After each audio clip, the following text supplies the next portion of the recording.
Hello! Magandang hapon mga kasari-sari kong kasuki-suki kong viewers dyan. O, di ba?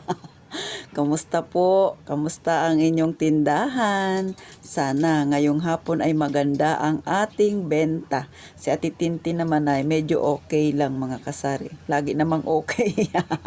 Kahit minsan hindi okay. Pero syempre, positive lang tayo mga kasari. Dadami din yan. Maya-maya, antay-antay lang ha. Kung hindi medyo kagandahan ngayon, mamayang gabi, syempre expected natin yan. Bubuhos yan ang biyaya mga kasari ha. Huwag mawawala ng pag-asa. So ngayon, kayo bang mga may tindahan, ano ang ginagawa ninyo tuwing papasok ang unang buwan ng taon? O katulad ngayon, January, o ano bang unang-una ninyong ginagawa? Syempre sa mga may kagaya kong tindahan diyan, lalo na kung legal ang inyong tindahan, o hindi ko naman sinasabi yung iba diyan illegal. O baka wala palang pang-renew. Syempre, unang-unang gawin ninyo, mag-renew ng permit. Kung kayo ay wala pang permit, syempre mag-ipon-ipon para syempre lakarin ninyo ang inyong permit. Maganda na rin yung legal kayo, hindi kayo kakaba-kaba. Pero syempre hindi naman sa lahat ng lugar ay medyo mahigpit. May mga lugar na hindi masyado pinapansin yung mga tindahan kung wala silang permit. Pero dito sa amin, may nag-iikot kasi mga kasari, kaya medyo naghihigpit sila. So, ganon mga kasari. So, kapag ang lugar ninyo ay kapares dito sa amin, syempre kailangan mag-renew ng permit. O, next, ano pang gagawin ninyo? Syempre, isang taon na nakakalipas mga kasari, mag-check tayo ng ating mga paninda, dilata. Pero si Ate Tintin, hindi masyadong namumroblema sa aking dilata. Kung nakikita ninyo yung likod ko, medyo marami. Hindi ko pinoproblema yan kasi ako ay may sinusunod na technique na tinatawag na FIFO. Sa mga hindi masyado alam ang ibig sabihin ng FIFO, may vlog na po akong ginawa dyan. Pero syempre, i-explain ko rin ng kaunti kung ano yung FIFO dito sa aking vlog ngayon. FIFO, first in, first out. So, ibig sabihin, yung unang-una ninyong binili, mga noon-noon pa, yan ang una ninyong dapat na ibenta. So, yung mga bago ninyong binili, yung ngayon lang, yan yung ipahuhuli ninyo. Bakit? Syempre, may expiration yan. So, susundin ninyo yung expiration date.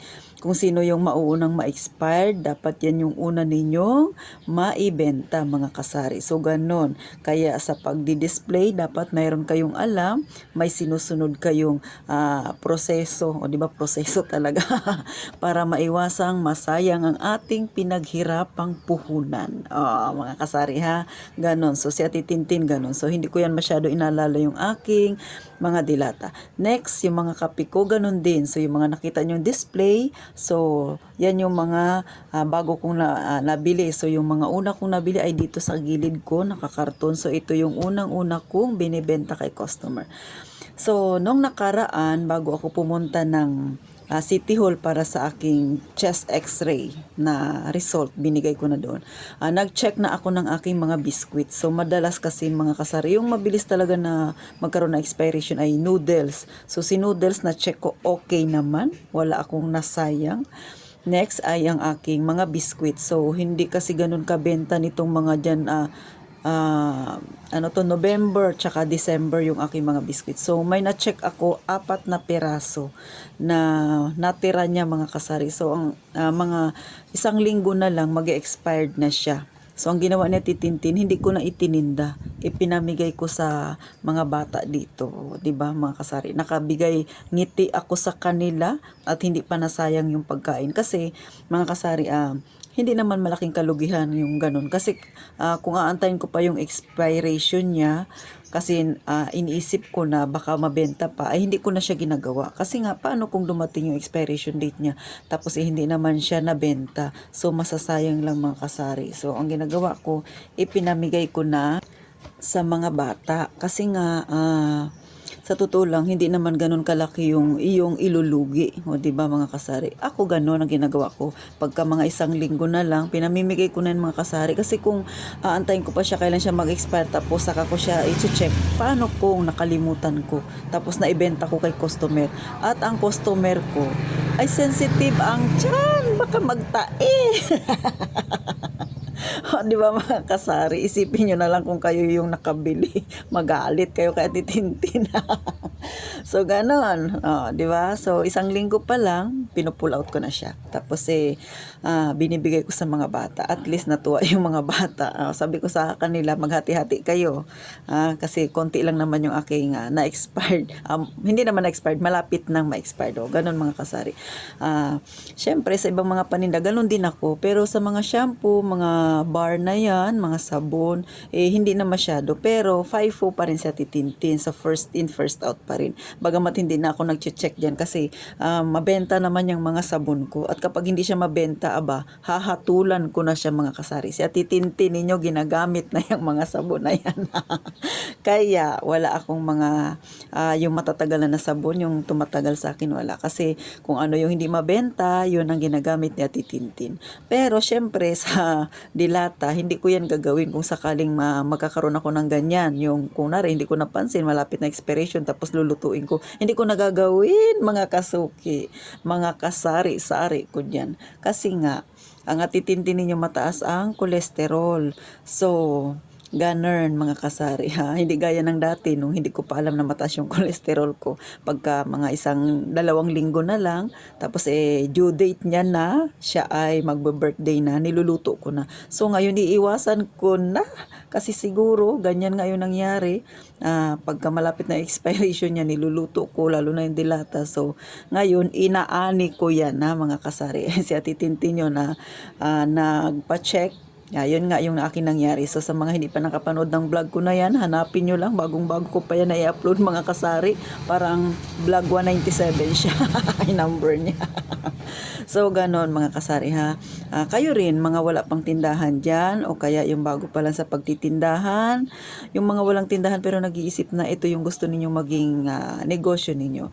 Yan ang inyong unang-unang gagawin. Ako kasi yearly nag-check sa mga dilata ko pero sa biskwit every 6 months mga kasari para kahit papano ay hindi masayang yung aking paninda. So ito ay maikling kwentuhan lang mga kasari. Sana ay magkaroon kayo ng idea.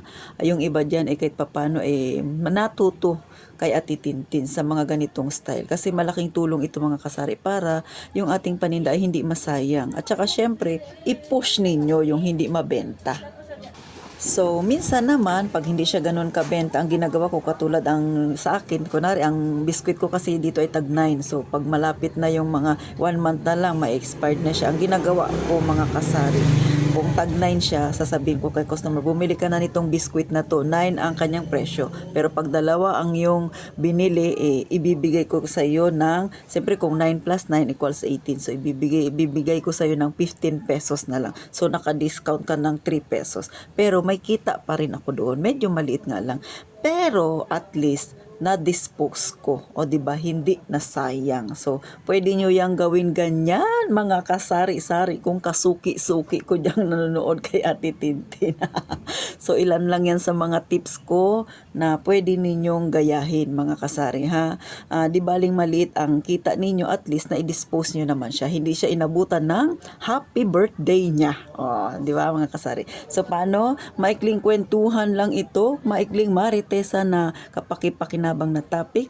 So ulit, pagka January, ano ang gagawin? Siyempre, mag-renew ng permit. Next, mag-check ng inyong mga paninda, ha? Kung malapit na ba ang mga expiration niyan. At syempre pa, kung sa tingin nyo malapit na ang birthday, gawan nyo na ng paraan para mabenta. Gaya nga ng sinabi ko, pwede ninyong ibenta kung tag 9 yan, buy one, tapos pag bumili pa ng isa, dalawa, discountan ninyo ng medyo malaki-laki. Pero syempre, yung kikita kayo, pero kahit konti ang kita nyo, okay na yan. Kesa naman, magtapon kayo dahil malapit na ang birthday niya. O, diba? O, kaya abutan siya ng birthday niya. Ganon mga kasari. So, paano? Thank you po sa mga nanood. Sana inapangiti na naman kayo natitintin. Ako yata yung vlogger ng ngirit. Tawa ng tawa. Syempre, good vibes lang tayo mga kasari para umunat-unat ang mukha natin. O, diba? Kasi tayo may edad-edad na. At syempre pa-like na lang mga kasari. Pa-subscribe na rin ha. Kung kayo ay natuwa sa akin at kinapulutan ninyo ng kaunting idea. At higit sa lahat, kung wala kayong ginagawa, baka naman pwede makikisuyo si Ate Tintin, pa-share na rin mga kasari para dumami talaga tayo. Syempre matulungan din natin yung iba dyan na medyo struggle sa pagbebenta ng kanilang mga produkto sa kanilang maliit na tindahan. So thank you po mga kasari, at gaya ng lagi kong sinasabi, tayong lahat mag-iingat na palagi mga kasari.